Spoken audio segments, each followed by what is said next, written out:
বিসমিল্লাহির রহমানির রহিম।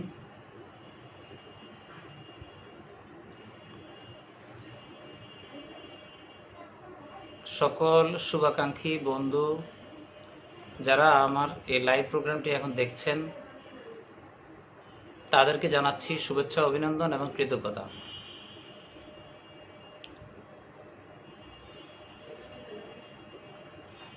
আশা করি আল্লাহর অশেষ রহমতে আপনারা সবাই ভালো আছেন। আলহামদুলিল্লাহ, আমিও আল্লাহর অশেষ ভালো আছি। তো আপনারা কে কোথা থেকে দেখছেন একটু কমেন্টস করে জানাবেন। এবং আজকের লাইভের যে সাবজেক্ট, এটা আপনারা অলরেডি জানেন এবং এটা খুবই একটা গুরুত্বপূর্ণ বিষয় আজকের লাইভের সাবজেক্টটি। কারণ আজকের সাবজেক্টটি অনেক গুরুত্বপূর্ণ এবং আসলে গুরুত্বপূর্ণ কিনা তাও আপনারা কমেন্টস করে জানাবেন। কারণ আজকের এই লাইভটা অনেক বেশি গুরুত্বপূর্ণ আমরা যারা ডেস্টিনি গ্রুপের সাথে সম্পৃক্ত তাদের জন্য। আর প্রকৃতির এক বিচার, আর সেই বিচারের এক ফলাফল আমরা মনে হয় সহসায় দেখতে পাবো, সেটা আমরা দেখতে পাচ্ছি। আর যেহেতু এই লাইভটা, আজকের লাইভটা ডেস্টিনি গ্রুপের সাথে সম্পৃক্ত, সকলের সম্পদ রক্ষা এবং সম্পদের সাথে জড়িত, তাহলে এটা অনেক বেশি ইম্পর্টেন্ট আমাদের প্রত্যেকের জন্য। এবং এই জন্য আমি মনে করি আমরা যারা এখানে বিনিয়োগকারী এবং ডেস্টিনি যারা শুভাকাঙ্ক্ষী, যারা আমরা যারা আছি এই প্রতিষ্ঠানের সাথে সম্পৃক্ত, তাহলে আমাদের সম্পদের রক্ষার স্বার্থে এই লাইভটি প্রত্যেকেরই শেয়ার করা একটা নৈতিক দায়িত্ব বলে আমি মনে করি। এবং আজকে আমি ক্লিয়ার কাট বলতে চাই, যারা 12 সালের পরে 2012 সালে আমাদের প্রতিষ্ঠানের ট্র্যাজেডির পরে যারা প্রতিষ্ঠানকে লোন প্রদান করার মাধ্যমে যারা মামলা পরিচালনার ক্ষেত্রে যারা ভূমিকা রেখেছেন, তারা মূলত সম্পদ রক্ষার সাথে জড়িত ছিলেন। এবং এই কথাটি কি ধ্রুব সত্য এবং বাস্তব। তাহলে যে প্রতিষ্ঠানে আমরা প্রতিষ্ঠানের মামলা পরিচালনা করার জন্য লোন প্রদান করেছি, প্রতিষ্ঠানকে কন্টিনিউ করে গেছে এবং করে যাচ্ছি, তাহলে এই মানুষগুলো যারা সম্পদ রক্ষার সাথে জড়িত, আজকে প্রাকৃতিক নিয়মে আমরা অনেক কিছুই দেখতে পাচ্ছি। কিন্তু আমাদের প্রত্যেকেরই এই বিষয়টা পরিষ্কার হওয়া দরকার। আসলে আজকে যে সাবজেক্ট নিয়ে কথা বলবো, এটা কিভাবে ঘটলো, এটা সূত্রপাত কোথা থেকে, এটার উৎপত্তি কোথা থেকে, এটা খুবই ইম্পর্টেন্ট আমাদের প্রত্যেকেরই জানার। আমি আশা করি এই জন্য আমাদের অনেক বন্ধু এখনো সম্পৃক্ত হতে পারেননি, তাই তারা যেন দ্রুত সম্পৃক্ত হতে পারে। আপনারা কে কোথা থেকে দেখছেন তা জানাবেন। তার পাশাপাশি আজকের যে বিষয় নিয়ে আমি কথা বলছি, এই বিষয়টা পরিষ্কার হওয়া সবার প্রয়োজন আছে কিনা তাও আপনারা কমেন্টস করে জানাবেন। এবং আমাদের সকল বন্ধুরা যেন ইতিমধ্যে দ্রুত আমাদের এই টোটাল আলোচনাটা সরাসরি শুনতে পারে, সেই জন্য আপনারা এই লাইভটি শেয়ার করে দিয়ে ডেস্টিনি বিনিয়োগকারীদের স্বার্থ সংরক্ষণে আপনারা ভূমিকা রাখবেন, এটাই আমি আপনাদের কাছে আশা করি। আর বিশেষ করে আমি বলবো, এটা আমাদের নৈতিক দায়িত্ব। আমরা যারা ডেস্টিনি গ্রুপের সাথে সম্পৃক্ত, আমাদের নৈতিক দায়িত্ব এই তথ্যগুলি, পরিচ্ছন্ন তথ্যগুলা ডেস্টিনি সকল বিনিয়োগকারীর কাছে যাওয়াটা খুবই প্রয়োজন। জি, আমি মূল টপিক্সে এখনই চলে যাব। তো আজকের যে মূল টপিক্স, সেটা হলো ডেস্টিনির সম্পদ লুণ্ঠন তথা আমাদের সাউন্ডলেস 2টি জেনারেটর চুরি প্রসঙ্গ।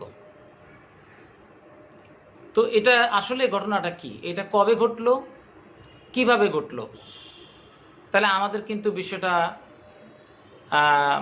জানা থাকা খুব জরুরি।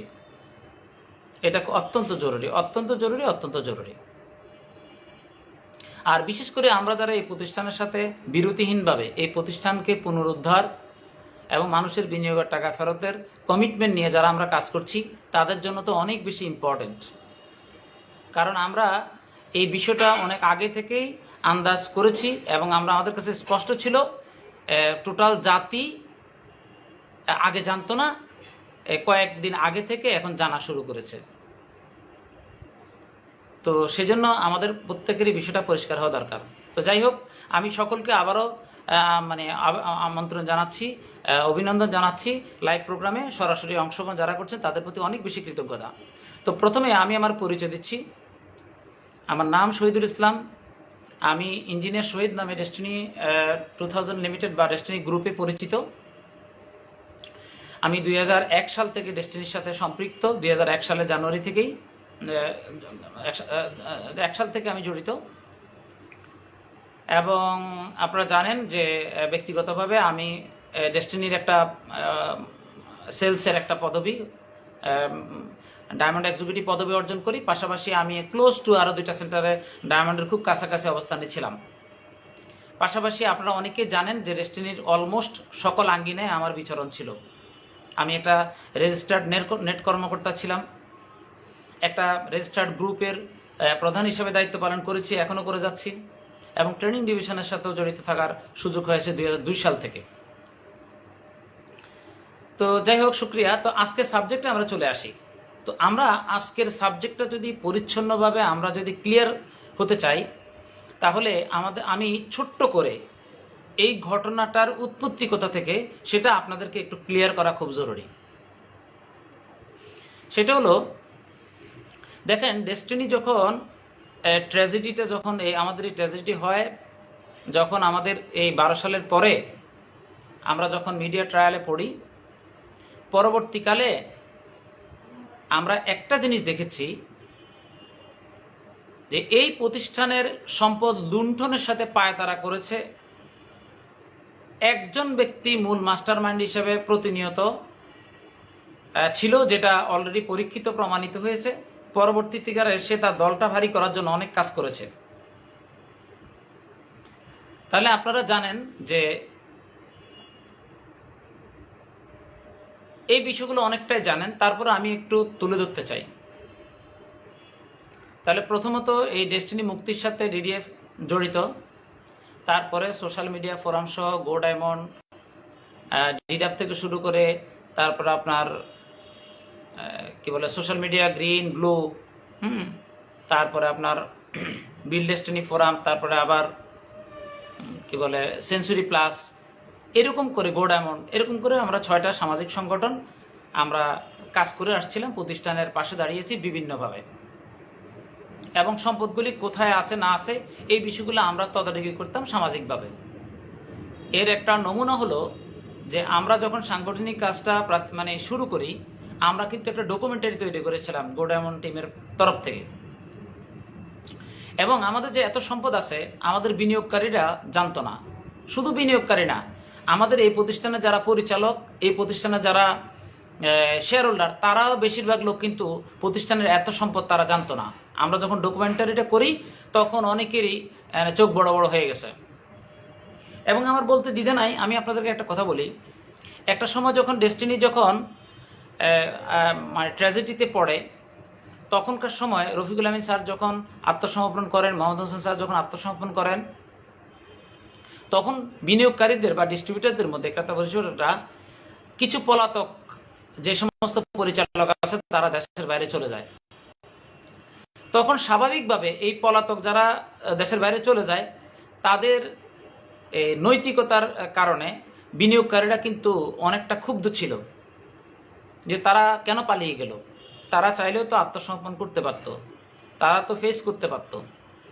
তো তখনকার সময় এরকম একটি বিনিয়োগকারীদের মধ্যে একটা মানে বিরাট রকমের একটা ক্ষোভ এবং একটা বিষয় কিন্তু ছড়িয়ে পড়ে। তো আপনারা অনেকেই জানেন বিষয়টা। সেটা হলো, যেহেতু আমি ব্যক্তিগতভাবে ডায়মন্ড ছিলাম, এক্সিকিউটিভ ছিলাম, প্রতিটা আমি গত লাইভে বলেছি, একটু সংক্ষেপ করে বলি। ট্র্যাজেডির পরে ডিডিএফ এর সেন্ট্রাল কমিটিতে প্রথমটা তো থাকার সুযোগ ছিল, পরবর্তীটা তো আমাকে বাদ দেওয়ার চেষ্টা করছিল, কিন্তু আমার কন্ট্রিবিউশন, আমার ডেলিগেশন, এমন কোনো ডায়মন্ড মিটিং নাই যে আমাকে ছাড়া হয়েছে। আমি দাবি করি বলতে আল্লাহর রহমতে যদি কোনো অসুস্থ না হয়, এমন কোনো ডায়মন্ড মিটিং নাই যেটা আমি অংশগ্রহণ করে নেই। আমার এই বিরতিহীন উপস্থিতি কারণে ডিডিএফ যখন সংস্কার হয় তখন চেষ্টা করেছিল ডিডিএফ এর নেতৃবৃন্দ আমাকে কোনোভাবে একটু সাইডলাইনে রাখা যায় কিনা, কিন্তু দেখছে যে আমাকে সাইডলাইনে রাখার মতো পরিস্থিতি তারা পায়নি। যার ফলশ্রুতিতে পরবর্তীতে আমাকে ট্রেনিং সেক্রেটারি হিসাবে কিন্তু তারা মনোনীত করে। তো যাই হোক, যেটাই হোক, থাকার কারণে আমি আমার রোল প্লেটা কন্টিনিউ করে গেছি। এবং আমি আপনাদেরকে ক্লিয়ার কাট কথা বলি, ডেস্টিনির ডায়মন্ড মিটিংয়ে চেষ্টা চলতো রফিকুল আমিন স্যারের ভুল ত্রুটি এগুলো নিয়ে চর্চা করার, কিন্তু সামহাও আমরা যখন এই বিষয়টা বুঝতে পারি, ব্যক্তিগতভাবে আমি দাবি করে বলতে পারি, আমি যখন দেখলাম এই পরিস্থিতি, কারণ আমাদের ডিডিএফের সেন্ট্রাল মেম্বাররা যারা পলাতক দেশের বাইরে ছিল তাদের সাথে চরম লেভেলের সখ্যতা ছিল। মানে মানে কি লেভেলের সখ্যতা ছিল এগুলি আমি বাড়াই বলবো না, শুধু এইটুকু মাথায় রাখেন, তাদের চরম লেভেলের সখ্যতা ছিল। এটা কোনো আপত্তি নেই, এটা ভালো জিনিস, সমস্যা নাই। আমি জানি না এখন এই সখ্যতাটা তাদের এখন এই মুহূর্তে আছে কিনা। কিন্তু যখনই তারা চেষ্টা করতো, সংখ্যায় তারা বেশি ছিল, এবং তারা চেষ্টা করতো ডায়মন্ড রাকিবকে ইনফ্লুয়েন্স করে, বিশেষ করে এ ব্যাপারে বিভিন্ন রকমের সিস্টেমে তাকে দিয়ে কথা বলানোর চেষ্টা করতো, স্যারের ইমেজটা নষ্ট করার চেষ্টা করতো, জুনিয়র যারা ছিল তাদেরকে দিয়ে খুবই সূক্ষ্মভাবে কাজটা করতো। কিন্তু আমি এই ব্যাপারে যথেষ্ট সোচ্চার ছিলাম। সোচ্চার থাকার অনেকগুলো কারণ হলো, আমি আপনারা আমি বিস্তারিত আমার ব্যাপারটা এত বলবো না। তখন আমি যেটা চিন্তা করি যে আমি যদি একা কথা বলি ডায়মন্ড মিটিংয়ে, তখন আমি কিন্তু স্যারের পক্ষে কথা বলতে পারবো না, কারণ তারা আমাকে কোনোভাবে কি করবে না, মানে টিকে থাকতে দিবে না। তখন আমি আপনার কাছে ক্লিয়ার করে বলি, আমার বন্ধুরা যারা আমরা একসাথে জোট ছিলাম, তারা হয়তো নিজেরাও জানতো না। আমি ব্যক্তিগতভাবে আপনাদেরকে বলি, আমার টিম ওয়ার্কের এক্সপিরিয়েন্স থেকে তখন আমি সিদ্ধান্ত নিলাম যে আমিও কিছু ডায়মন্ডকে একই মতের সাথে আমাদের কি থাকতে হবে, মত থাকতে হবে। তখন আমার খুবই ক্লোজ এবং আন্তরিক একজন অকৃত্রিম বন্ধু diamond Atiq Nazrul, diamond Firoz Alam Tipu, diamond Tajul Islam এবং ডায়মন্ড নজরুল ইসলাম, এই কয়েকজন বিশেষ করে ডায়মন্ডরা আমরা পরিকল্পিতভাবে, আমি বলতেই পারি যে আমরা কি করছিলাম, রফিকুল আমিন স্যারকে যেন কোনোভাবে তারা হেয় করতে না পারে, তারা যেন মার্কেটে ইমেজ নষ্ট না করতে পারে, এই ব্যাপারে আমরা সোচ্চার ছিলাম। এবং ডায়মন্ড মিটিংয়ে আমরা এই ব্যাপারে কথা বলতাম। আর আপনাদেরকে আরেকটা কথা বলি, প্রকৃতির কেমন এক খেলা। দেখেন, আপনারা জানেন যে আমাদের ডিডিএফ বা ডিস্ট্রিবিউটারদের মধ্যে 6 ফোরাম নামে একটা ফোরাম ছিল। তো 6 ফোরামের এরা ছিল একটা জোট, সিনিয়র জোট। সিনিয়র জোটের মধ্যে কে কে ছিল আপনারা হয়তো জানেন, আমি নাম বলছি, তারপরও আপনারা না জেনে থাকলে আজকে জেনে নেন। যারা শেষ পর্যন্ত আমার এই লাইভটি দেখছেন, প্রতিষ্ঠানের স্বার্থে, মানে প্রকৃত সত্য মানুষ যেন বুঝতে পারে, এই বিষয়টার জন্য আপনারা শেয়ার করবেন, এবং কে কোথা থেকে দেখছেন কমেন্টস করবেন। এবং আজকে যে বিষয় নিয়ে আমি কথা বলছি, এই বিষয়টা আপনাদের জানা থাকা দরকার কিনা এটাও কিন্তু আপনারা কমেন্টস করবেন, কারণ এটা খুব ইম্পর্টেন্ট। আপনাদের কন্ট্রিবিউশনের কারণেই আজকে আমরা মুক্তি পেতে যাচ্ছি এবং মুক্তির দিকে আমরা আগাচ্ছি। ডেস্টিনি 6 ফোরাম কারা ছিল? 6 ফোরামের অন্যতম মেম্বার ছিলেন পিএইচডি ফোরামের সাবেক প্রেসিডেন্ট জসিমউদ্দিন রানা, ছিলেন ডেস্টিনির প্রথম ডায়মন্ড আব্দুল মান্নান, ছিলেন আহসানুল কবির বিপ্লব, ছিলেন মোসাদ্দেক আলী খান, ছিলেন জুবায়ের সোহেল। তো এরা এই কয়েকজন ছিলেন। আর আমি কয়জনের নাম বললাম, তার মানে একজন হলেন জসিমউদ্দিন রানা, দ্বিতীয় নম্বরে আব্দুল মান্নান, তৃতীয় হলেন আহসানুল কবির বিপ্লব, চতুর্থ হলো আপনার মোসাদ্দেক আলী খান, তারপরে ডেল্টা জাকির ভাই। তো এরকম করে 6 ফোরাম তারা একটা জোট ছিল। তো সামহাও এটা থাকতেই পারে, এটা অন্যায়ের কিছু না, কারণ রফিকুল আমিন স্যার তাদেরকে দিয়ে মার্কেটে প্রমোশনাল ওয়ার্কগুলি করার জন্য ভূমিকা রাখতেন, তারাও ভূমিকা রেখেছে, এটা কন্টিনিউ করে গেছে। কিন্তু সামহাও বিভিন্নভাবে এই ডেস্টিনি ট্রেজেডির আগে এই 6 ফোরামের সাথে, স্যারের সাথে নৈতিকভাবে 2-1টা বিষয় নিয়ে কিন্তু তাদের সাথে মনোমালিন্য হয়। এবং 6 ফোরাম মাসেল পাওয়ার দেখানোর জন্য তারা চীন মৈত্রী সম্মেলনে একটা প্রোগ্রামও করে। যেখানে জসিমউদ্দিন রানা আপনার এটাকে আপনার ইয়ে করতো, আপনার কি বলে, এটাকে পরিচালনা করেছিলেন। তো তারা, তো আমার মনে আছে সে প্রোগ্রাম আমি ছিলাম, রফিকুল আমিন শুধু একটা কথা বলছে যে আমি হলাম কামার, আমি যে কোনো সময় গড়ে তুলতে জানি।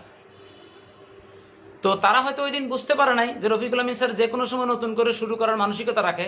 সামহাও পরবর্তীতে তারা কারণ কোনো একটা অনৈতিক জিনিসের সাথে স্যার হয়তো এটা করে নাই।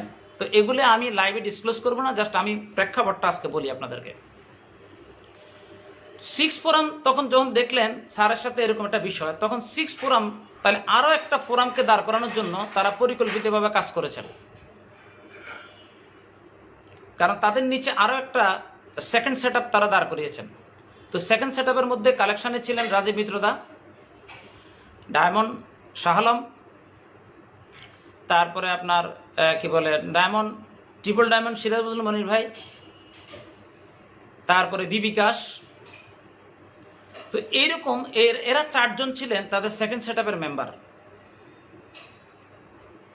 তো এই ছিল ঘটনা। এখন ট্র্যাজেডির পরে যখন রমনার যে ঘটনাটা ঘটে, আমরা যে সমাবেশটা করি, সেই সমাবেশে আপনারা খেয়াল করবেন ফার্স্ট সেট আপেরও কেউ নাই, সেকেন্ড সেট আপেরও কিন্তু তেমন কেউ নাই। তাহলে আমরা ছিলাম কারা? থার্ড সেট আপে যারা আছে তারা। তাহলে থার্ড সেট আপে কে ছিল? এবং খেয়াল করেন ডায়মন্ড শাহ আলমের নিচে তুলনামূলকভাবে আমার আপলাইনরা, টপ আপলাইনরা থেকে শুরু করে ম্যানেজমেন্ট সবাই জানে ডাইনামিকলি আমার জায়গা থেকে আমি দায়িত্ব পালন করার চেষ্টা করছি। তখন তারা আমাকে কাউন্ট করেছেন। বিবিকেশের টিম থেকে diamond Firoz Alam Tipu dynamic leader হিসেবে তার আত্মপ্রকাশ ঘটাইছে, তারা ফিরোজ আলম টিপুকে নিয়েছে। সিরাজুল মনির ভাইয়ের টিমে ডাইনামিকলি কাজ করেছে বা দায়িত্ব করে মানে স্বাক্ষর রেখেছে আতিক নজরুল ভাই। আচ্ছা, এরপরে ওই দিক দিয়ে আপনার প্রগ্রেসিভ যে টিমটা, সেখান থেকে ধরেন সেখানে আনিসুজ্জামান বিপ্লব এবং আপনার ডায়মন্ড স্বর্ণা, তারপরে আপনার কি বলে আপনার ডায়মন্ড রাকিব, তাদেরকে সেখানে রেখেছে। তো তারা এইরকম করে আমাদেরকে কিন্তু সিনিয়ররাই কিন্তু আমাদেরকে এই টিমটা করে দিছে।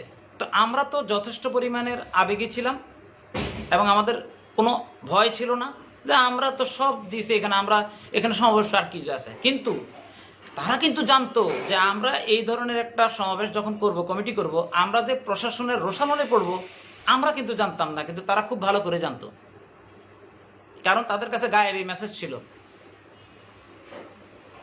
কি বন্ধুরা আপনাকে দেখতে পাচ্ছেন? আমার কথা কি আপনাদের মনে হয় এটা জানার প্রয়োজন আছে? যদি জানার প্রয়োজন থাকে প্রত্যেকটা বিনিয়োগকারী, তাহলে আপনারা দয়া করে কমেন্টস করবেন এবং সবাইকে এটা জিনিসটা ক্লিয়ার করে নেবেন।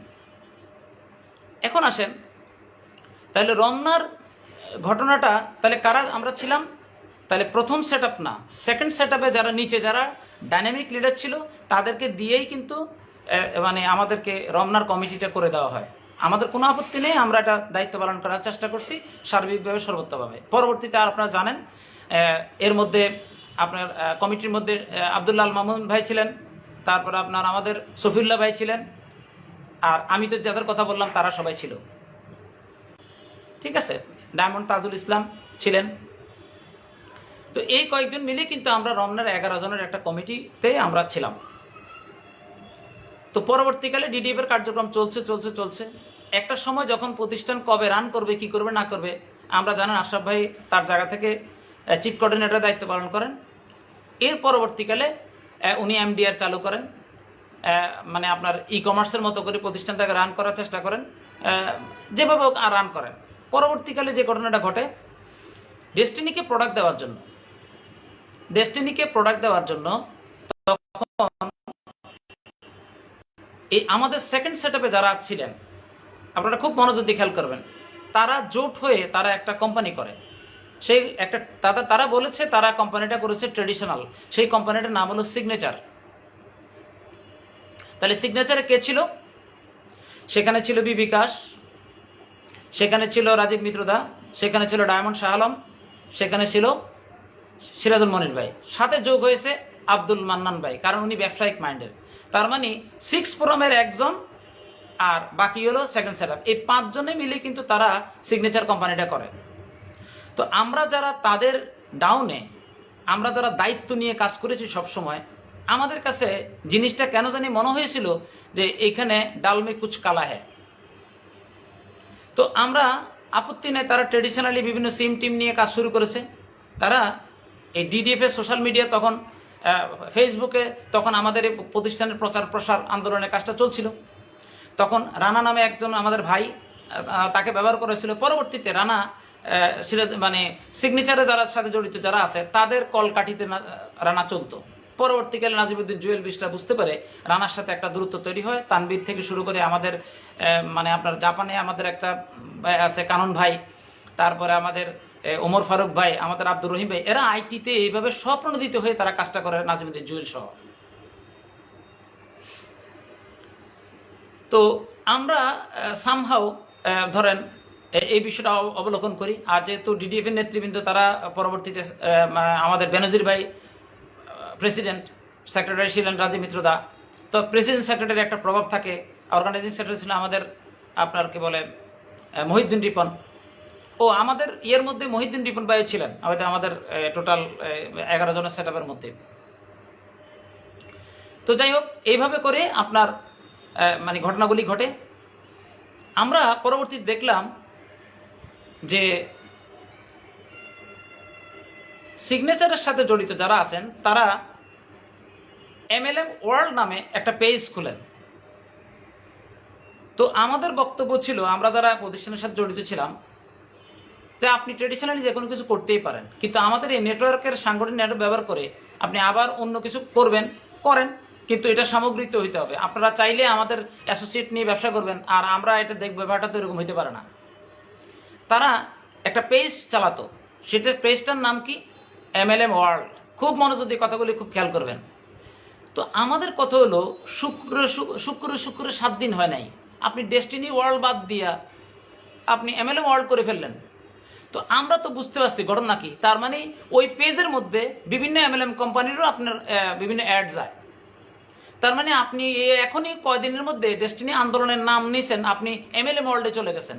তার মানে আপনাদের প্ল্যানে ভিন্নতা আছে। হ্যাঁ, আমি দাবি করে বলতে পারি এই তাদের সিগনেচার কোম্পানির সাথে 2-1 জন ছিল মাস্টার মাইন্ড, আর বাকিরা যারা ছিল তারা যে এই কি করবে ফিউচারে এরা বাকিরা জানতো বলে এটা আমার মনে হয় না। আমি মনে করি 2-1 জন ছিল মাস্টার মাইন্ড, তারা কি করা ছিল। কারণ এর প্রমাণ হলো আপনি দেখেন পরবর্তীকালে সিগনেচারের সামহাও তারা করতে পারে নাই, তারা কমিটমেন্ট রক্ষা করতে পারে নাই। তারা আমাদের এই বিভিন্ন ডিডিএফ এর যারা নেতৃবৃন্দ ছিল, জেলা প্রতিনিধি, বিভাগীয় প্রতিনিধি, তাদেরকে নিয়েই তারা সিগনেচারটা দাঁড় করাইছে। তারা মানে লাঞ্চ পার্টি করে হাত বুলাইয়া গায়ে নিজের প্রতিষ্ঠান বলে বিভিন্ন রকমের দরদ দেখাইয়া মানে তারা ডেস্টিনি বিকল্প হিসাবে তারা একটা প্রতিষ্ঠান কিন্তু দাঁড় করাইছে।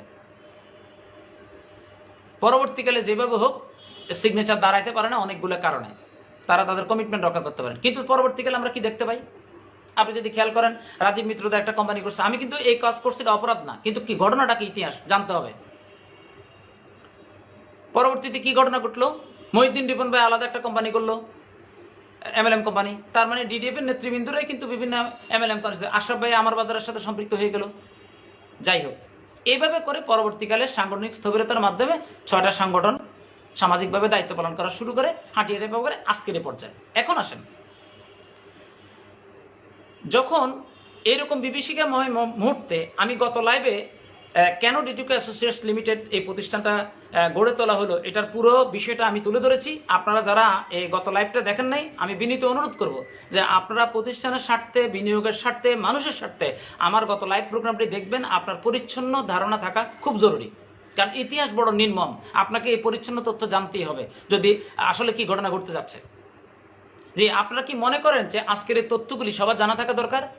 যদি আপনারা মনে করেন তাহলে আমি আপনাদেরকে বিনীত অনুরোধ করব প্রতিষ্ঠানের স্বার্থে, মানুষের স্বার্থে লাইভটা শেয়ার করে দিবেন এবং কমেন্টস করবেন কে কোথাতে দেখছেন এবং আমার এই টপিক নিয়ে যে আলোচনা করতেছি এটা আপনারা এটাকে সমর্থন করেন কিনা বা এটা এই বিষয়টা মানুষের জানা থাকা দরকার কিনা অবশ্যই কমেন্টস করে জানাবেন। আচ্ছা, আমি আমার লাইভে কিছু প্রশ্ন, 2-1টা প্রশ্ন আপনাদের নিব। আমি মূল প্রসঙ্গে চলে যাব। এবার আসেন, ঘটনাটা ঘটার পরে আমরা হাঁটি হাঁটি পাপা করে একটা সময় পার হলাম, অন্ধকারচ্ছন্ন টাইম, ডেস্টিনি আবার কখনো ঘুরে দাঁড়াবে, এটা টোটাল সমাজ ব্যবস্থা প্রশাসন কেউ কিন্তু বিশ্বাস করতে পারে নাই। এরই মধ্যে অনেক ঘটনা ঘটে, এমএলএম লাইসেন্স প্রদান করে গভর্নমেন্ট, সংসদে আইন পাশ হয়, 4টা কোম্পানি আপনার ব্যবসা করার সুযোগ পায়, তারা তো তাদের মতো করে কাজ করেছে, সেগুলো আমি আর আজকে টানবো না। এবার আসেন, এই দুঃসময় দুর্দিনে প্রতিষ্ঠানের এই পরিস্থিতিতে আমরা যেহেতু সম্পদের একটা ডকুমেন্টারি করি, করার পরে রফিকুল আমিন স্যারের ম্যানেজমেন্ট তার জায়গা থেকে ভিতর থেকে তেমন কোনো কাজ করার সুযোগ ছিল না। তখন আমাদের একজন ফাইন্যান্সিয়াল অ্যাডভাইজার রঞ্জিত বাবু, আপনারা পৃথিবী থেকে প্রয়াত হয়েছেন, এই মানুষটা তিলে তিলে এই টোটাল প্রতিষ্ঠানের সম্পদগুলোকে অ্যানালাইসিস করে উনি একটা প্রজেক্ট, একটা টোটাল একটা আপনার কি বলে একটা প্রোফাইল দাঁড় করান, যে এই প্রতিষ্ঠানের কত সম্পদ আছে, কোথায় কি আছে না আছে সব করে, এবং এটা যদি কালচার করা যায়, স্লো অ্যান্ড স্টেডি, মানে সম্পদের মানে ভ্যালু কত, এটাকে যদি ডেভেলপ করা যায় তাহলে কত, এত বছর পরে এইভাবে উনি একটা প্রজেক্ট তৈরি করেছেন স্যারের একটা ইনস্ট্রাকশনে। এবং এই বিষয়টার ব্যাপারে অডিট মাহবুবও কিন্তু ভূমিকা পালন করেছেন, টোটাল সম্পদের কোথায় কি আছে না আছে। এবং এই জিনিসটা পরবর্তীতে স্যারে, আমি রফিকুল আমিন স্যারের একটা আমার মনে হয় এখানে একটা ওভার কনফিডেন্স ছিল। সেটা কি জানেন? সেটা হলো এরকম যে আমার এই দুনিয়াতে যেহেতু আমি কাউকে ডিস্টার্ব করি না, তাহলে আমার এখানে দুনিয়াতে কেউ ডিস্টার্ব করবে আর সে ছাড় পাবে, ব্যাপারটা এরকম না। আমার মনে স্যারের একটা ধারণা ছিল, যে কারণে যদি এটা না হইতো তাহলে মিজান চক্রটা আজকে যে ঘটনাটা ঘটাইছে এটা ঘটতে পারতো না। যে স্যার যদি অ্যালার্ট হইতো এদের ব্যাপারে, তাহলে এরা যে যতটুকু করছে এতটুকু করতে পারতো না। স্যার কিন্তু ধারণাও করতে পারে নাই তারা এতটুকু পর্যন্ত যেতে পারবে। কিন্তু আমি দেখেছি রফিকুল আমিন স্যার যদি বুঝতে পারে যে এরা একটু করতেছে, কিন্তু এরপরে কিন্তু মানে অন্যায় কিছু করবে, এটা কিন্তু এত সহজ না। আমি এটাও খেয়াল করেছি। তো যাই হোক, একটা পর্যায়ে এসে, আচ্ছা আমার কথাগুলি কি শোনা যায় কিনা একটু আমাকে একটু একটা ইয়ে করে কমেন্টস করে জানাবেন, আমার কথা শোনা যায় কিনা স্পষ্ট?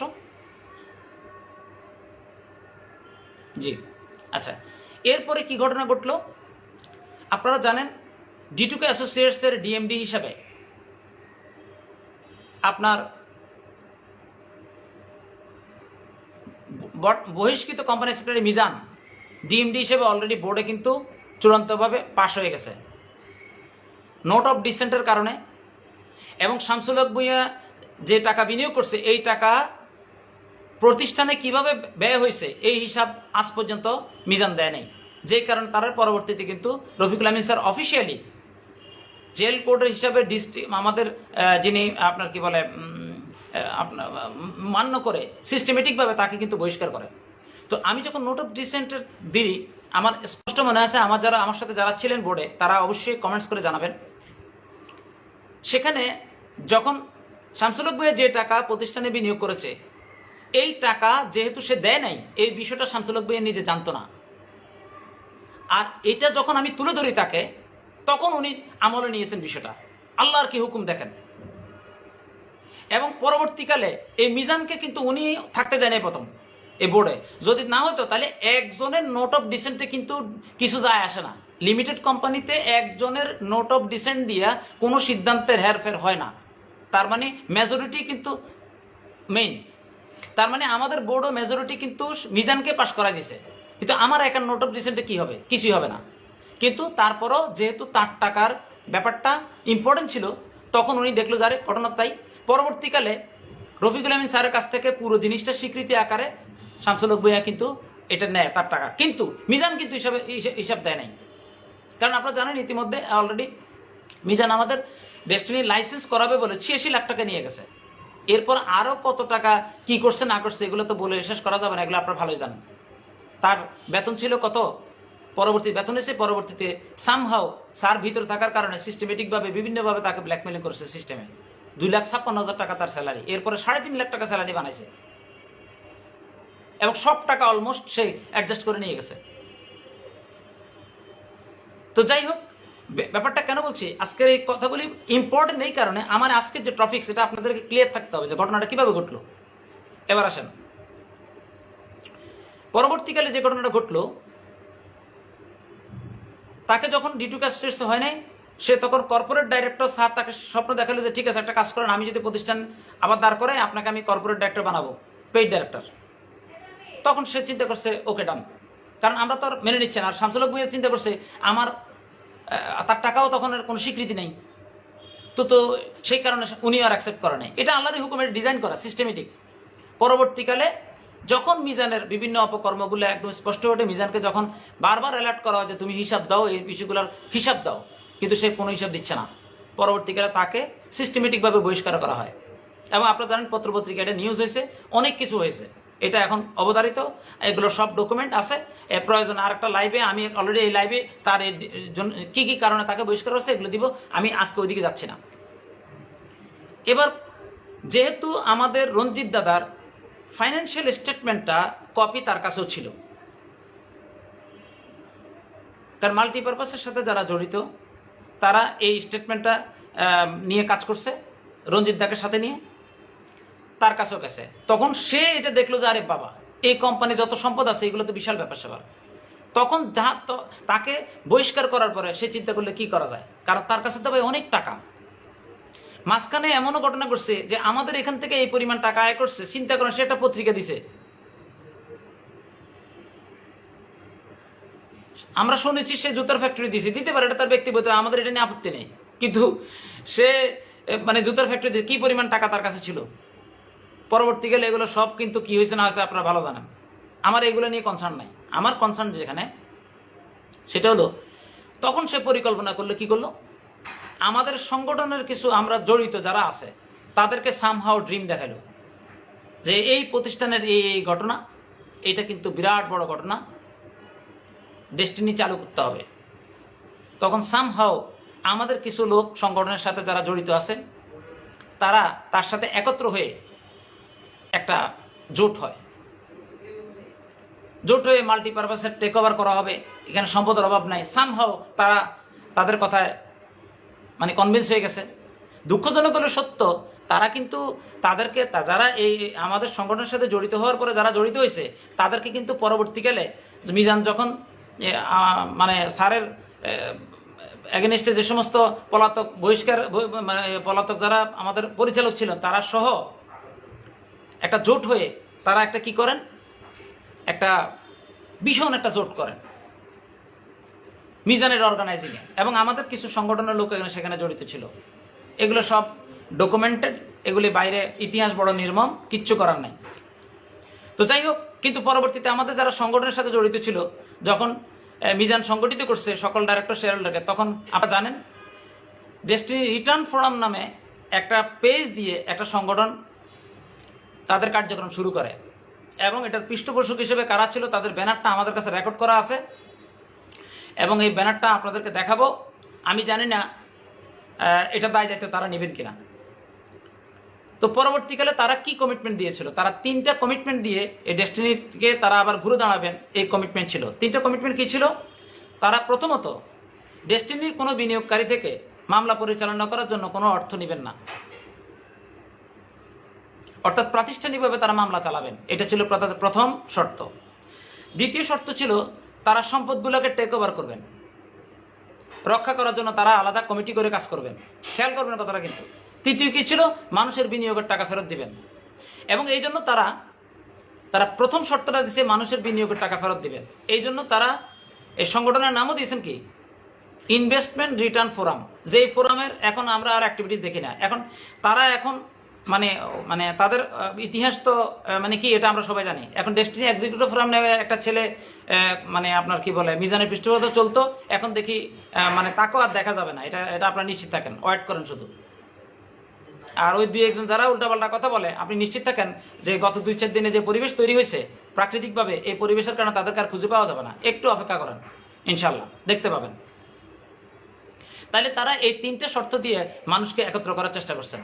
জুম মিটিংগুলোতে আমরা প্রথম কথা বলার সুযোগ পেয়েছি, ভাবছিল তারা তো আসলে মানে টিম ওয়ার্ক করে বড় হয়েছেন, তারা আমাদেরকে কথা বলতে দিবেন, আমাদের রাগ খুব থাকলে এটা বেশি হয়ে যাবে। এরপরে যখন দেখতেছে আমাদেরকে কথা বলতে দিলে তাদের আর অজু থাকে না, এই জন্য আমাদেরকে আর কথা বলার সুযোগ দেন নাই।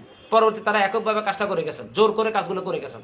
হ্যাঁ, পরবর্তীতে আমরা দেখছি তারা কি করছেন, তারা তলবি সেবা করছেন, এই করছেন সেই করছেন, করে ফাইনালি একটা কমিটি করছেন। এখন এই কমিটি করে কি করছেন, আপনি একটা বোর্ড করছেন, খেয়াল করবেন কথাটা কিন্তু। আর তলবি সেবা কতটুকু আইন সিদ্ধ হয়েছে না সেটা সময় বলবে, আমি এটা বলবো না। এবং তার প্রমাণ যদি সিদ্ধ হয়ে থাকতো তাহলে তাদের তলবি সরকারের মধ্যে যে ম্যানেজমেন্ট রয়েছে সেটা ট্রেড লাইসেন্স কেন সিটি কর্পোরেশন বাতিল করলো? সিটি কর্পোরেশন কি মানে বাতিল করে? আপনারা দেখবেন সিটি কর্পোরেশন তারা ট্রেড লাইসেন্স করতে গিয়ে জাকির হোসেন কিসলু পিএইচডি মিটিংয়ে বলেছে 16 লাখ টাকা তারা খরচ করছে। তাহলে এই 16 লাখ টাকা কোথায় খরচ করছে, কাকে দিছে? ট্রেড লাইসেন্স করতে কি 16 লাখ টাকা লাগে? এটা রেকর্ডেড। তারা পদ্মা ব্যাংকে অ্যাকাউন্ট করছে, পদ্মা ব্যাংক পরবর্তীতে তাদের অ্যাকাউন্ট কি করছে, বাতিল করছে। তাহলে রাষ্ট্রীয় প্রতিষ্ঠান কোনো যদি ঠিক থাকে তাহলে এগুলো বাদ হবে কেন? তার মানে এটা বোঝা যায় যে তলবি সভার মাধ্যমে তারা যে ভোট করছে এটা আসলে আইনসঙ্গত ছিল না। এরপর আরো কাহিনী আছে, এগুলো পরবর্তীতে বলবো, এগুলো আমাদের এখন দরকার নেই। আমরা মূল যে সাবজেক্ট এটাতে চলে আসি। এখন মিজান যেটা করছে, এই টোটাল ঘটনাটা অর্গানাইজ করার ক্ষেত্রে আমাদের রঞ্জিতদার যে প্রজেক্ট, মানে আমাদের সম্পদের যে প্রোফাইল, এটার যে প্রসপেক্টিভ সম্ভাবনা, এটা তাদের কাছে তুলে ধরছে। এখন তারা তো দেখলো, আরে ডেস্টিনির টাকা, মানুষের টাকা ফেরত দেওয়ার পরও যে পরিমাণ টাকা থাকবে, অল আর মিলিনিয়ার। মানুষের টাকা ফেরত দেওয়ার পরে মিলিনিয়ার, তারা তো সবাই সব বড় বড় হয়ে গেছে। আগে কিন্তু এত ইন্টারেস্ট ছিল না। আমি যে প্রসঙ্গে এখন কথাটা বলছি, ডায়মন্ড মিটিংয়ে ওই যেহেতু বেশিরভাগ ডায়মন্ড এই পলাতক যারা আমাদের বাইরে যারা মানে আমাদের পরিচালক ছিলেন তাদের গুণ গাইতেন এবং তাদের প্রতিনিধিও বলতেন, তারা বলছে আপনারা তাদের সমালোচনা করেন না।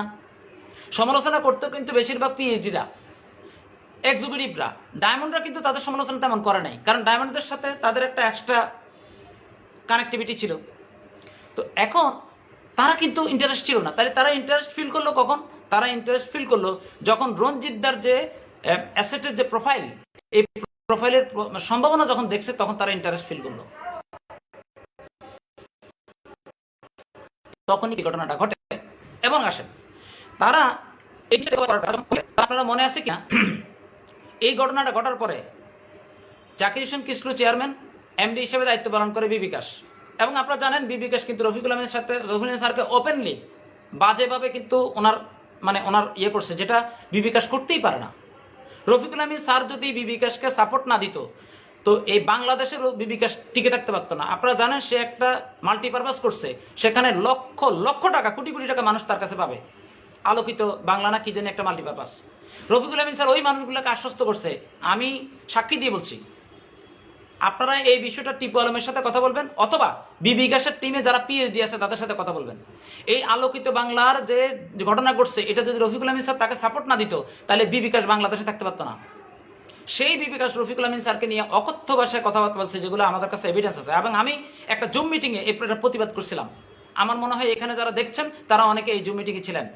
সম্পদ রক্ষার একটা আমরা ছিলাম। আপনারা জানেন ডেস্টিনি সম্পদ রক্ষার যে সেন্ট্রাল কমিটি, সেটার কিন্তু সেক্রেটারি দায়িত্বটা সামাজিকভাবে আমি দায়িত্ব পালন করার সুযোগ পেয়েছিলাম, আমি কন্টিনিউ করে যাচ্ছি। তো আমার কাছে পোস্ট ইম্পর্টেন্ট না, পোস্ট আমি দায়িত্বটা পোস্ট থাকলেও না থাকলেও করি, কারণ আমি ডেস্টিনি একজন মানে ওন করি ডেস্টিনিকে, আমি ডেস্টিনি একজন ডায়মন্ড এক্সিকিউটিভ। তো যাই হোক, এখন আসেন পরবর্তীকালে তারা কি করলো, তারা জোর করে, আপনারা জানেন আমাদের পান্না ভাই আইটির দায়িত্ব ছিল, তারা জোর করে কিন্তু পান্না ভাইয়ের কাছ থেকে এক রাত্রে আপনার টোটাল ঘেরাও দিয়ে সবকিছু ক্লোজ করে পান্না ভাইকে রেখে সকল কিছু তারা টেক ওভার করে নেয় পান্না ভাই। তো পান্না ভাই একটা বুদ্ধিমানের কাজ করেছে, সেটা কি, তাদের কাছ থেকে লিখিত নিয়েছে যা যা ছিল। এখন এই লিখিত নেওয়ার পরে পরবর্তীকালে আমরা জানতে পারি যে বৈশাখী টেলিভিশনের ওখানে যন্ত্রপাতি ছিল, যে যন্ত্রপাতিগুলো পরবর্তীতে পাওয়া যায়নি। এবং আমরা জানতে পারি পরবর্তীতে নাকি এগুলো বিক্রি হয়ে গেছে বিভিন্ন জায়গায়। এটার জন্য মামলাও হয়েছে, যে মামলার কারণে আপনারা জানেন মিজান, জাকির হোসেন কিসলু এরা কিন্তু এটার সাথে ইনভলভ, এটা অলরেডি চলমান। আচ্ছা, এখন আসেন, এবং আমি আপনাদেরকে আরেকটু ক্লিয়ার করে বলি, যারা সম্পদ রক্ষার সাথে যে সমস্ত প্রতিনিধিরা ছিলেন, যারা এই প্রতিষ্ঠানে লোন দিয়েছে, তারা প্রত্যেকে সম্পদ রক্ষার সাথে জড়িত ছিলেন। আপনি সম্পদ রক্ষাকারী একজন হিসেবে দায়িত্ব পালন করেছেন। আপনি হয়তো সশরীরে পারেন নাই, কিন্তু আপনি অর্থ দিয়ে এই প্রতিষ্ঠানের সম্পদ চালাইছেন। কারণ দেখেন, আপনারা জানেন আমাদের কাকরাইলে রাজমণি শাখার সামনে যে জায়গাটা আছে, এখানে অনেক মামলা আমরা ঠিক মতো চালাইতে পারি না টাকার কারণে। অনেক জায়গা আমাদের হাতছাড়া হয়ে গেছে টাকার কারণে, মামলা ঠিক মতো চালাতে না পারার কারণে। তারপরে আজকে যেগুলো আছে এগুলোর জন্য কিন্তু আপনাদেরই কৃতিত্ব। আমি অনেস্টলি বলছি, ইটস ট্রু। এটাকে বিশ্বাস করুক আর না করুক তাদের ব্যাপার। সেজন্য আমি আপনাদেরকে মানে ক্লিয়ার করে বলতে চাই যে এই আমাদের এই যেদিন পান্না ভাইকে অ্যাটাক করে, সেখানে আমাদের সংগঠনের সাথে যারা জড়িত ছিল তারাও কিন্তু সেখানে উপস্থিত ছিল, ইনডাইরেক্টলি তারাও সাপোর্ট দিছে। ইতিহাস বড় নির্মম। আমার মনে হয় তারা আমার কথা শুনছেন, যদি শুনে থাকেন অনুতপ্ত হবেন। এই কাজটা তারা করেছেন, কিন্তু আমরা এটা তাদের কাছ থেকে আশা করিনি। কিন্তু ইন্টারেস্টিং হলো, যারা আমাদের সংগঠনের সাথে জড়িত থেকে মিজানকে সহযোগিতা করে ঘটনাটা ঘটেছে, তাও পরবর্তীকালে ইনভেস্টমেন্ট রিটার্ন ফর্ম এসে তাদেরকে কিন্তু বিতাড়িত করছে, তাদেরকে ওখানে জায়গা থাকতে দেয় নাই। এখন এই কারণে মাঝে মাঝে তারা এখন আবার, যেহেতু তারা ওখানেও জায়গা পায় নাই, কারণ আসলে বাংলার এই পলাশির আম্রকাননের ঘটনা বাংলাদেশের প্রতিটা জায়গায় কিন্তু ঘটে। মির্জাফরকে চেয়ারে বসে কিন্তু মির্জাফরকে আবার বের করে দিছে। ঠিক আমাদের এখানেও যারা সংগঠনের কিছু প্রতিনিধি যারা মিজানকে হেল্প করেছিল, এই ঘটনাটার সূত্রপাত ঘটিয়েছিল, তাদেরকে চেয়ারে বসায় তাদের কিন্তু আবার চেয়ার থেকে নামাই দিছে। এটা আপনারা অনেকে জানেন। পরবর্তীকালে যে ঘটনাটা ঘটে, এখন যে কথা বলছিলাম, পরবর্তীকালে তারা এই আজকের যে জেনারেটর চুরি বিষয় আছে, জেনারেটর চুরিতে একটা ছোট্ট ঘটনা, এটা তো মূল ঘটনা না। আজকে আরেকটু ইতিহাস আপনাদেরকে টেনে বলতে চাই। এই রিটার্ন ফর্ম নামে যে সংগঠনটি স্টার্ট করে, তারা কিভাবে সংগঠন করছে জানেন? তারা ডেস্টিনি পিএইচডিদেরকে তারা ডাকছে এইভাবে যে এই প্রতিষ্ঠানের সম্পদ লিকুইড হবে, মামলার রায় হবে, এইখানে সম্পদ হাজার হাজার কোটি টাকা, এগুলো সম্পদ বিক্রি হবে, এখান থেকে সামান্য পার্সেন্টেজ পাইলেও কিন্তু লাইফ টাইম সিকিউর। তো এখন প্রশ্ন আসতে পারে, তাহলে আমি জানলাম কিভাবে? যেহেতু আমি সংগঠন করি, আমি এখানে কন্টিনিউ করেছি, তাহলে যে সমস্ত পিএইচডিকে তারা ইনভাইট করছে, এগুলো বলছে, এরকম কিছু পিএইচডি এসে আমাকে এগুলো ক্লিয়ার বলে দিছে। এবং এটা অনেকেই জানে, অনেক ডায়মন্ড জানে। তারা এইভাবে করে কিন্তু তাদেরকে ইনভাইট করছে যে এই প্রতিষ্ঠানের মামলার রায় হবে, সম্পদ লিকুইড হবে, লিকুইড হলে এখান থেকে একটা পার্সেন্টেজ আমাদের মাধ্যমে কাজটা হবে। তার মানে আপনারা যারা মনে করতেছেন তারা ডেস্টিনি উদ্ধার করতে আসছে, ব্যাপারটা তা না। কিন্তু পরিস্থিতি এমন ছিল, এগুলো বলার মতো স্কোপ ছিল না। তাহলে আপনারা যদি আজকে সত্য জেনে থাকেন, আপনারা আজকে থেকে ইউনাইটেড থাকেন এবং তাদের ব্যাপারে সোচ্চার থাকেন, ক্লিয়ার থাকেন। এবং আমি বলতে চাই, দেখবেন প্রাকৃতিকভাবে কিন্তু ঘটনা ঘটা শুরু হয়েছে ইনশাল্লাহ। এবার আসেন পরবর্তীতে যে ঘটনা ঘটে, দেখেন আপনার এইভাবে করে তারা সংগঠিত করে জেনারেটর চুরির সাথে। আচ্ছা, একটা ম্যানেজমেন্ট যদি জেনারেটর যদি বিক্রি করতে হয় প্রতিষ্ঠানের প্রয়োজনে, আপত্তি নেই, তাহলে রাত্রের 11টার পরে, রাত্রের 12টা 1টার দিকে কি জেনারেটর কি মানে আপনার বিক্রি করতে হয়? এত রাত্রে কিন্তু এগুলো পাস করতে হয়, কারণটা কি? আমরা বৈশাখী টেলিভিশনের প্রতিবেদন গতকালকে দেখলাম, সেখানে আপনারা জানেন বোরহান নামে একজন, তাকে অলরেডি গ্রেপ্তার করছে, তাকে দিয়ে অভিযান করেছে, আমরা নিউজে দেখলাম। তারপরে মাসুদ নামে একজনকে পাওয়া গেছে, তাদেরকে আজকে আপনার কোর্টে উঠানো হয়েছে, 5 দিনের রিমান্ড চাওয়া হয়েছে, 1 দিনের রিমান্ড মঞ্জুর করেছে। ঠিক আছে, তো এখন আমরা, এবং যেহেতু মানে প্রক্রিয়াটা স্টার্ট হয়েছে, তাহলে এটার সাথে জড়িত কারা কারা, এটা আইন প্রয়োগকারী সংস্থা বাকি দায়িত্ব পালন করবে, এটা আমাদের কিছু করা লাগবে না, আমাদের এটা প্রয়োজন, এটা আমাদের কাজও না, ইনশাল্লাহ প্রাকৃতিকভাবে হচ্ছে। এখন আসেন, তাহলে মামলাটা করলো কে? এটা একটা জিডি করছে, অজ্ঞাতনামা কে? কোম্পানির বহিষ্কৃত সেক্রেটারি মিজান, তার নামে কিন্তু আলিস সেন্টার এবং মাধব সেন্টার আমরা যেন ব্যবহার করতে পারি, এটা কিন্তু আপনার কোর্টের থেকে আপনার কি বলে আপনার এটা অর্ডার পাওয়া। যেই কারণে মিজান যখন দেখলো যে রফিকুল আমিন স্যারের মামলাগুলি শেষ হয়ে যাচ্ছে, প্রতিষ্ঠান মুক্তি পাবে, রফিকুল আমিন স্যার ইনশাল্লাহ মুক্তি পাবে, তার মানে এই সম্পদ তো 2 দিন আগে পড়া, তাকে হিসাব দেওয়া লাগবে। সে নিজেকে সেফ রাখার জন্য একটা জিডি করে রাখছে। এখন জিডি যে এত বড় ঘটনা ঘটবে হয়তো মিজানও জানতো না। এখন এই জিডিটা যখন আবার তদন্ত নামার পরে অলরেডি সিকিউরিটিটা অনেক কথা বলে দেয়। এবং আমরা যতটুকু জানতে পারছি সাংবাদিকদের রিপোর্টের মাধ্যমে, যে অলরেডি একটা ভিডিও ক্লিপ প্রশাসনের কাছে চলে যায়। ওই ভিডিও ক্লিপের মাধ্যমে দেখা যায় সেখানে যারা জড়িত তাদের মধ্যে সিকিউরিটিদের তথ্য মোতাবেক তারা বোরহানকে কি করে, আপনারা মানে আমরা দেখতে পাই গতকাল সে গ্রেপ্তার হয়। পরবর্তীতে তাকে নিয়ে অভিযান চালানো হচ্ছে। এখানে কারা কারা জড়িত আছে এগুলো সব স্পষ্ট হবে কয়েকদিনের মধ্যে। ঠিক আছে, এবার আসেন, তাহলে বক্তব্য হলো সিকিউরিটির একটা ইয়ার কি জানেন? সিকিউরিটি বলতেছে কি? সিকিউরিটি বলতেছে এখানে ওই দিন রাত্রে যখন এই জেনারেটর যায়, সেই দিন রাত্রে বিবিকাশ নাকি উপরে ছিল, এবং বিবিকাশের কনসার্নে এটা সিকিউরিটির বক্তব্য। আমরা ভিডিও ক্লিপের সংবাদে দেখতে পাই যে সিকিউরিটি বলে বিবিকাশের মৌখিক স্বীকৃতির মাধ্যমে কিন্তু ঘটনাটা ঘটে, কোনো গেট পাস ছিল না। তাহলে আপনারা ব্যাপারটা বুঝতে পারছেন, এবং বাকি কারা কারা এটার সাথে জড়িত চলে আসবে। এবার আসেন, শুধু কি একটা ঘটনা না বন্ধুরা, ঘটনার অন্তরালে অনেক ঘটনা আছে। আমাদের মূল টার্গেট ছিল প্রথমে আনন্দ ছন্দ সিনেমা হলের জায়গাটাকে খেয়ে ফেলার টার্গেট ছিল। বলে প্রমাণ কি? প্রমাণ হলো আনন্দ ছন্দ সিনেমা হলের ট্রেড লাইসেন্সের মালিকানা, ট্রেড লাইসেন্স করছে কোম্পানি সেক্রেটারি মিজান, একজন কর্মচারী কখনো ট্রেড লাইসেন্সের ওনার হতে পারে না। পরবর্তীকালে এটা কিন্তু প্রমাণিত হয়েছে।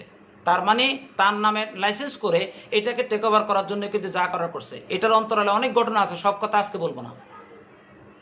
এই জিনিসটা যেন আপনাদেরকে আজকে ক্লিয়ার করে বলি, এই আনন্দ সন্ধান জিনিসটা আদালতের মাধ্যমে রফিকুল আমিন স্যার আমাকে দায়িত্ব দেওয়ার পরিকল্পনা হাতে নিয়েছিল, কিন্তু আমাদের সাথে সংগঠনের সাথে জড়িত আমাদের কাছাকাছি যারা কলিগ বন্ধুরা তারা চরম বিরোধিতা করেছে আমি যেন এটা দায়িত্ব না পাই। কোনো অসুবিধা না ভাই, এই দায়িত্বের জন্য তো আমার জন্ম হয় নাই। কারণ এগুলোর ব্যাকগ্রাউন্ডে মিজান কি কাজ করেছিল আমি জানি, আর কারা কারা জড়িত ছিল এগুলো আমি জানি। পরবর্তীকালে শামসুল হক ভূঁইয়াকে এটা দেওয়া হয়। তো এগুলো কিভাবে কি হয়েছে আপনারা সব জানেন। তো এই জায়গাটা কিন্তু প্ল্যানিং ছিল এটাকে কি করা, সিস্টেম করে ফেলা। তো এ দেশে কিন্তু অনেক সিস্টেম করা যায়। এবং আপনারা জানেন এই আনন্দ ছন্দ সিনেমা হলটাকে মাল্টিপারপাসের কমিটির মাধ্যমে আলপনা কথাচিত্র হলো ওই প্রতিষ্ঠানের কি বলে মূল প্রতিনিধিত্ব করত। আপনাদেরকে আজকে ক্লিয়ার কাট কথা বলি যে মাল্টিপারপাসের কমিটি মেম্বার আমাদের গভর্নমেন্টের সেন্ট্রাল মেম্বার আমিনুল হক, উনি ছিলেন আলপনা কথাচিত্রের এমডি হয়েছেন। ওনাকে এমডি করে কিন্তু ওই জায়গাটাকে সিস্টেম করার একটা প্ল্যান হয়েছিল। পরবর্তীতে আমরা শুনতে পেরেছি যে এটা নাকি রেজুলেশন আবার ক্যান্সেল করা হয়েছে। তো এটা যখন করতে পারে নাই, দেখেন ঘটনার অন্তরালে অনেক ঘটনা আছে। এরপরে টঙ্গীর জায়গাটা কি দখল করার পায়তারা করে।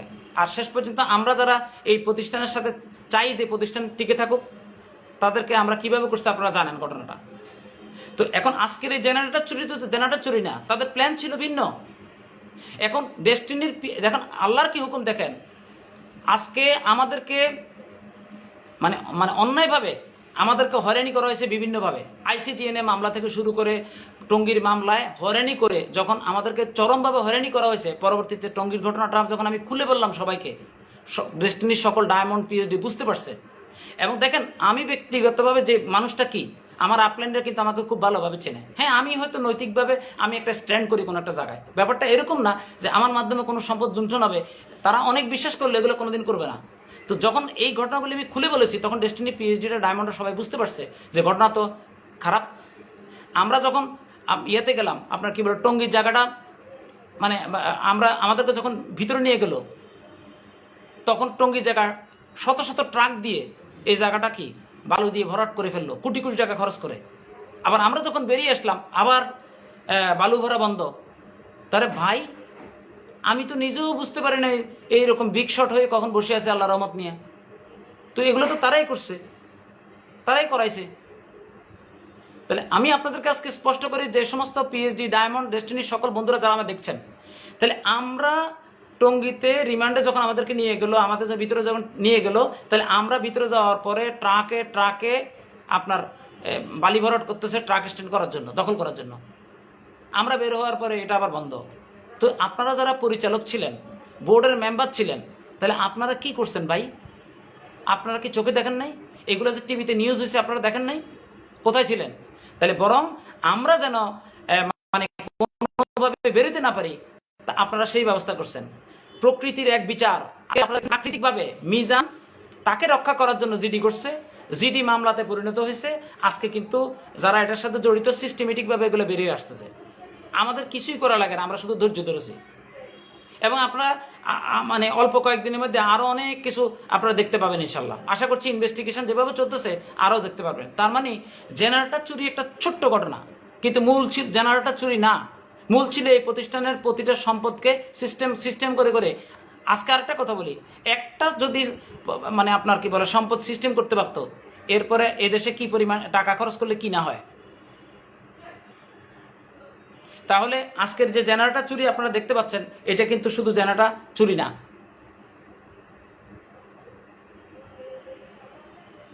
এই জেনারেটর চুরির সাথে মানে এটা একটা সংঘবদ্ধ চক্র ছিল।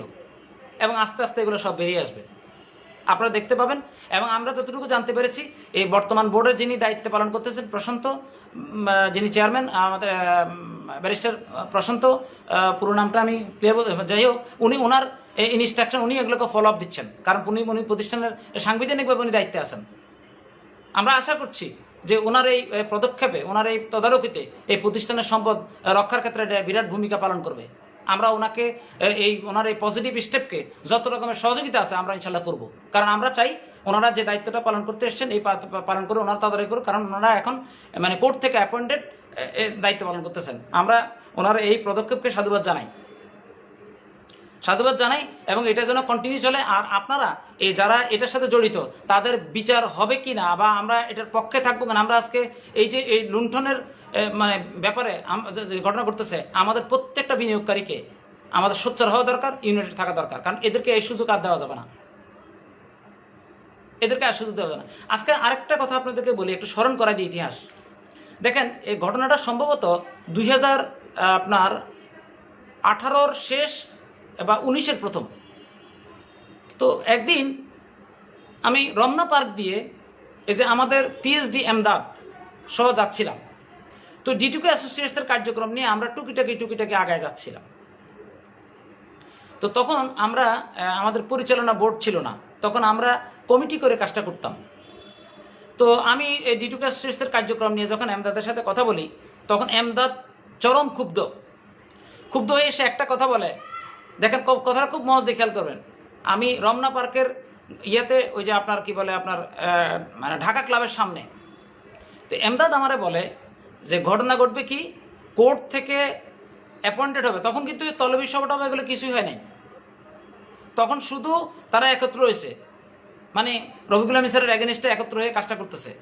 তখন আমারে বলতেছে যে কোর্ট থেকে একটা আসবে, সুমোটো অর্ডার আসবে। সুমোটো অর্ডারের মাধ্যমে কি আসবে, নতুন করে বোর্ড আসবে, বোর্ড হবে, এইভাবে প্রতিষ্ঠান দাঁড়াবে। তার মানে মিজান চক্র কত আগে থেকে মাস্টার প্ল্যান করে রাখছে। আপনারা শুধু আজকের এই কথা থেকে ক্লিয়ার থাকেন। এবং আমি মনে করি এমদাদ এই কথা অস্বীকার করবে না। এটা আমি আপনাকে বলে রাখছি, এটা কিন্তু সম্ভবত 19 সালের শেষ দিকের ঘটনা, মেবি এরকম একটা সময়, 20-এর আগে। তার মানে তখন কিন্তু তলবি সভার মাধ্যমে বোর্ড হয় নাই, কোনো কিছু হয় নাই। কিন্তু সে তখন বলতেছে মিজান এই মানে তাদেরকে এই জিনিসগুলো পড়াচ্ছে যে এই ঘটনাগুলি ঘটবে। তার মানে বুঝতে পারতেছেন যে এই যে সুমোটো অর্ডারের মাধ্যমে দুই পক্ষ যখন কোর্টে যায় তখন তৃতীয় পক্ষ আসে, এটা তো আমরাও জানতাম না। তো এটা কিন্তু মিজানের কত বড় মাস্টার প্ল্যান ছিল, তারা এগুলো জানে। তার মানে যারা দেখেন সেক্রেটারিয়াল সায়েন্স পড়ে উন্নতিও করা যায়, আবার লুণ্ঠনও করা যায়। তাহলে মিজান কোন বিজ্ঞান শিখছে আপনারা নিশ্চয়ই বুঝতে পারছেন। তার মানে এই জিনিসগুলো কিন্তু রফিকুল আলম স্যারও জানতো না যে দুই পক্ষ কোর্টে গেলে সুমোটো অর্ডারের মাধ্যমে তৃতীয় পক্ষ আসে। যদি জানতো তাহলে তো ভিন্নভাবে আমাদের প্রিপারেশন থাকতো। তো এই হলো ঘটনা। তো তৃতীয় পক্ষ আসছে, যাই হোক যেভাবে আসছে, যেহেতু কোর্ট অ্যাপয়েন্টেড, আমরা চাই তারা আমাদের প্রতিষ্ঠানে অডিট করুক, অডিট করে প্রতিষ্ঠানটাকে পরিচ্ছন্ন করে প্রতিষ্ঠানের চালানোর ক্ষেত্রে ভূমিকা রাখুক।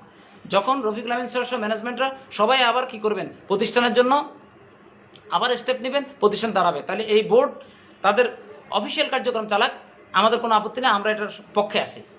ব্যবসা চালু করতে ব্যবসায়ীকে উদ্যোগ নিতে হবে। তাহলে এই ব্যবসা চালানোর জন্য কর্ণধার লাগবে, অনেক অপশান আছে, অনেকগুলো ইস্যু আছে। তো এই ইস্যুগুলো আগাক, ব্যবসা চালু আমাদের কোনো আপত্তি নেই। তবে আমরা মনে প্রাণে বিশ্বাস করি যে কোনো একটা লাইনচ্যুত ট্রেনকে একটা ক্রেনের মাধ্যমে লাইনে এনে তারপরে কিন্তু আগাইতে হয়। তো এইটা ক্রেনটা দিয়ে কে উঠাবে সেটা ব্যাপার। তবে হ্যাঁ, যেহেতু প্রশাসনিক কাজ করার জন্য কোর্টের মাধ্যমে আমাদের যারা দায়িত্ব পেয়েছেন তারা যেহেতু কাজ করছেন, আমরা তাদের কাজকে সাধুবাদ জানাই।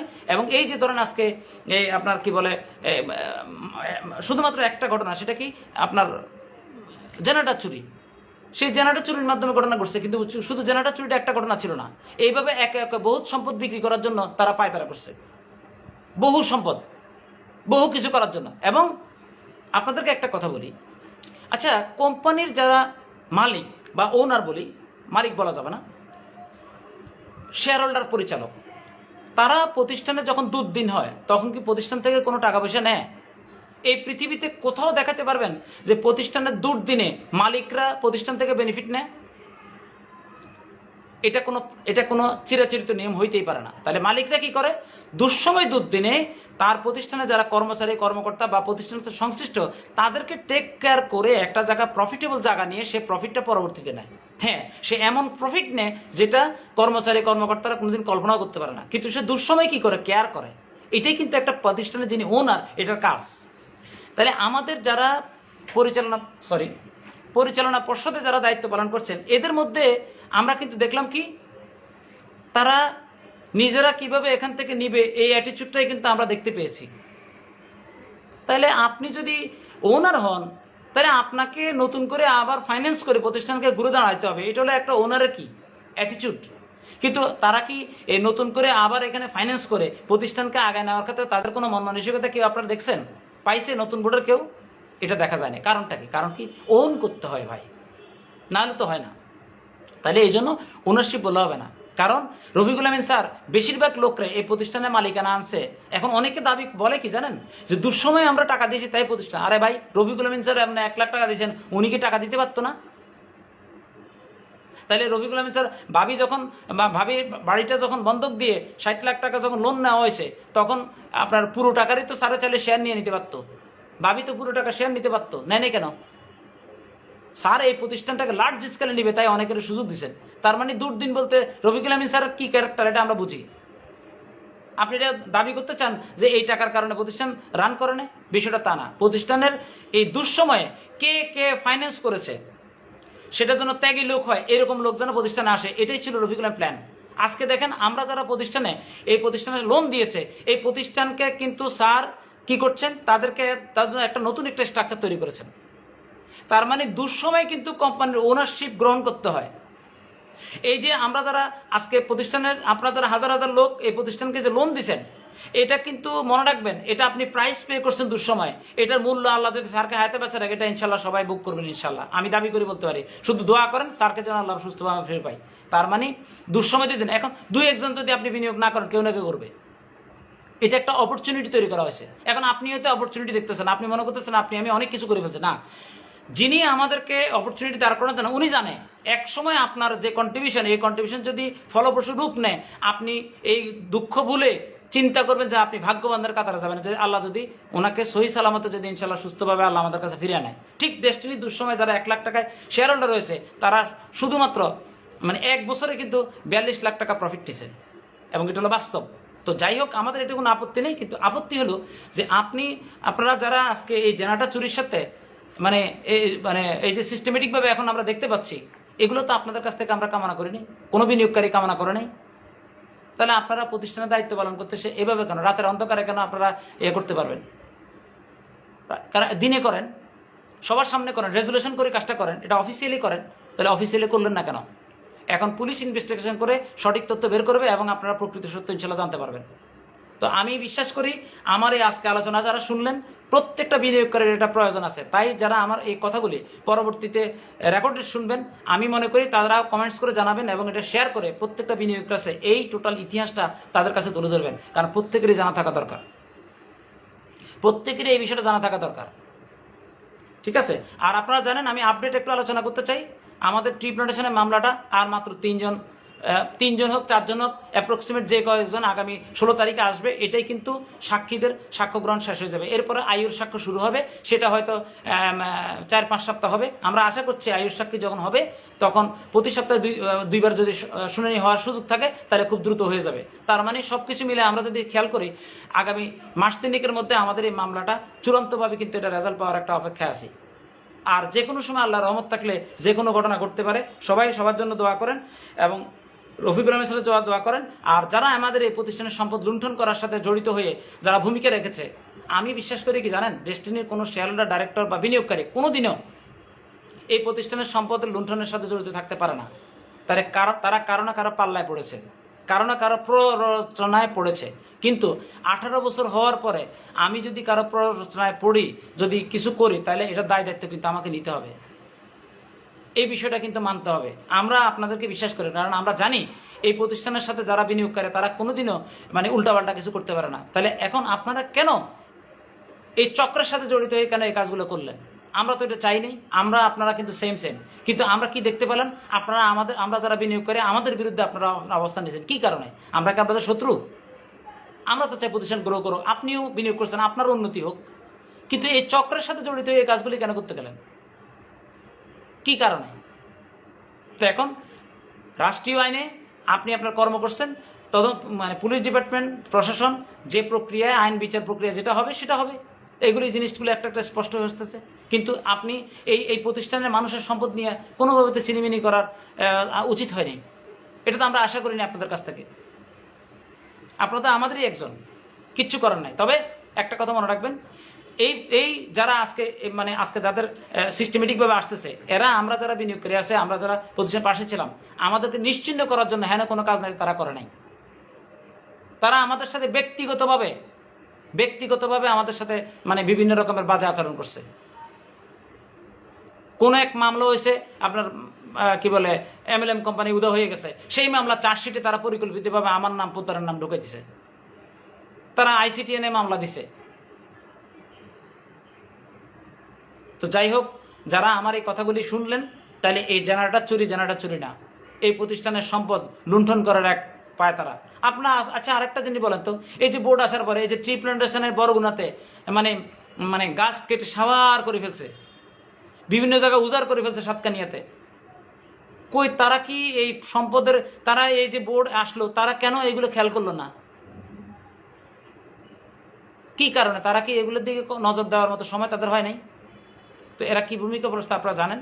তো আমি মনে করি আমরা যারা প্রতিষ্ঠানের প্রকৃত পক্ষে আছি, যারা বিনিয়োগকারী শুনছেন আমাদেরকে, আপনারা দয়া করে ঐক্যবদ্ধ থাকেন এবং ইনশাল্লাহ জয় আমাদের হবেই। আর ইনশাল্লাহ সময়ের একটা বিষয় আছে, দিন দিন কিন্তু সময় ইনশাল্লাহ ভালোর দিকে যাচ্ছে বলে আমরা মনে করি। সবাই সবার জন্য দোয়া করবেন, ইনশাল্লাহ আমরা জয়ী হব। তবে যারা প্রকৃতপক্ষে এই প্রতিষ্ঠানের সম্পদ লুণ্ঠনের সাথে জড়িত ছিল তারা শাস্তি পাবে, এটা প্রশাসনিকভাবে আমাদের কিছু করার নেই। তো সবার প্রতি শুভকামনা রেখে আজকে আমি লাইভটি এখানে সমাপ্তি করতে চাই। কারো যদি কোনো প্রশ্ন থাকে আমি এই প্রশ্নের উত্তর দিব, দয়া করে আমাকে এখনই প্রশ্নটা করবেন যেন আমি স্ক্রিনে দেখতে পাই। যদি কারো কোনো প্রশ্ন থাকে আমি দুইজনের দুইটা প্রশ্ন নিয়ে আমি আমার এই লাইভ আলোচনাটি সমাপ্তি জানবো ইনশাল্লাহ।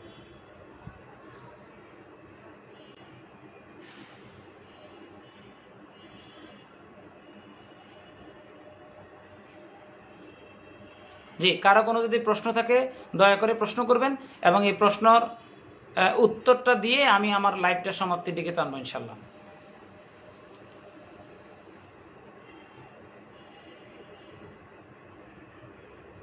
হ্যাঁ, মিজান এখন কোথায় আছেন? হ্যাঁ, মিজান তো তার নিজের বাঁচানোর জন্য জিডি করেছেন, জিডি থেকে মামলা রূপান্তর হয়েছে।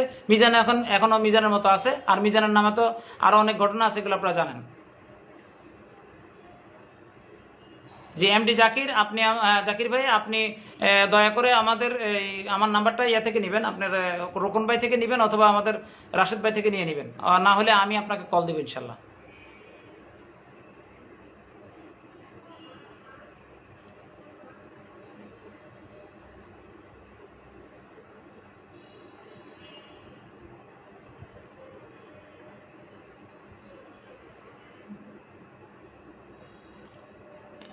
ভোরের কাজটা কি, এটা তো বুঝলাম না। ভোরের কাজটা তো ভাই আমরা প্রশ্নটা বুঝতে পারি নাই। মনির হোসেন, আপনি যে প্রশ্নটা করছেন আবার করেন তো, আমি এটা বুঝতে পারি না ভোরের কাজটা বলতে কি।